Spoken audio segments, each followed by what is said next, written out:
What does the word evil mean to you guys? If you think of the word evil, what do you guys think of in this world?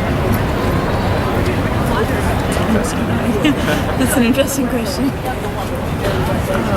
If you would staying in the same context of children's right, I would say evil is probably the case when you have what you have, but maybe I'm probably exaggerating this a little bit or extrapolating this a little bit, but probably not willing to share what you have or not being empathetic towards what others don't have. Probably to add to that, it's taking advantage of people who do not have, or people taking advantage of people who are probably, I don't know, something like that. In need, that's what it is. How does the Indian government relate with work? Do they work with you? Do they put up barriers to your work? Actually, I can take that one. So we work with our work is not only to raise funds and actually distribute it to the non-profit organizations that work within that space. We are not exactly policymakers, but a lot of times we influence policymakers in the right way because of the work that we do. There are a lot of things from the nature of work that we do with the partner organizations that we get to know that there are problems within the system itself.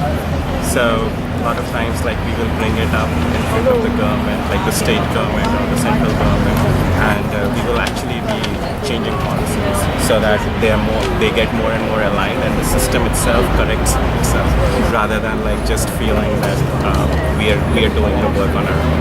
So I want to add something to that.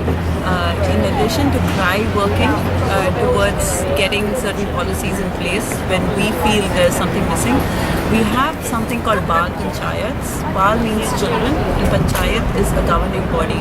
So we help and motivate children of these underprivileged societies to create their own Bal Panchayats. So they have these little children governing bodies where they come together to discuss what their issues are, and when they feel that they are being taken advantage of, or they feel that there's something missing, they come up to CRY and the organization that they're working with and say that we feel that we should have this right and that's missing.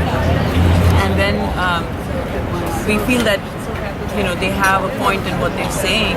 We bring that up to the government and say that the children are saying this, and that has a better impact, so we are able to better influence policies that way.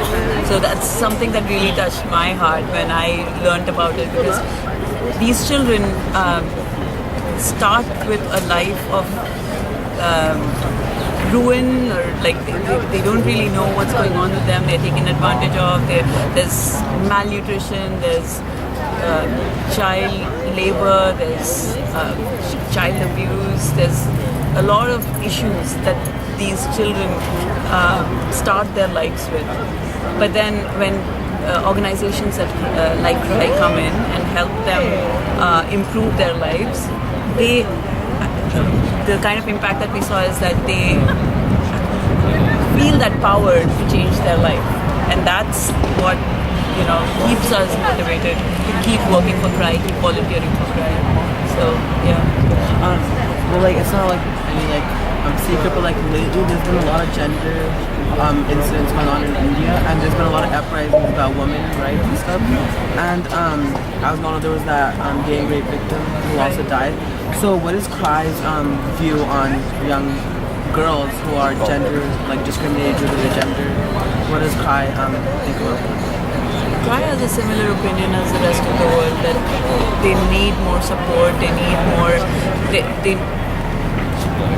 we need to create a just world. Like, we keep going back to that same vision of empowering people so much that they know that something that's happening to them is wrong, or something that people around them are doing is wrong, and take action against that.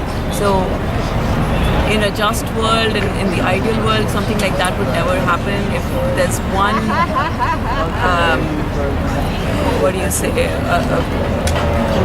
bad, evil person out there trying to do something like this, the others around him would not support him.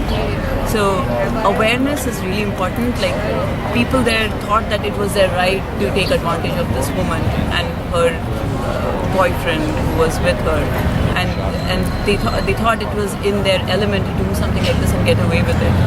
So Pride believes that we need to work together in order to eradicate such issues by working together and educating people and helping them understand that this is not the way you treat people who are underprivileged or who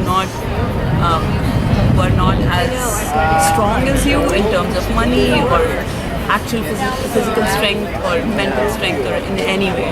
And children come in that respect, because here we are talking about a grown woman and a grown man who were beaten up and taken advantage of in different ways. But children face that on a regular basis in their everyday life. I think, and just to add to that, like whatever she's talking about, that's more of like what we feel as volunteers with Pride. Like when we are giving these opinions, these are our opinions. Just to add to that, not exactly Pride's opinion. Yeah, I'm not sure. Yeah, because both of us are volunteers and we are speaking as volunteers. Just to add to the whole thing. Yeah. Catching up with that one.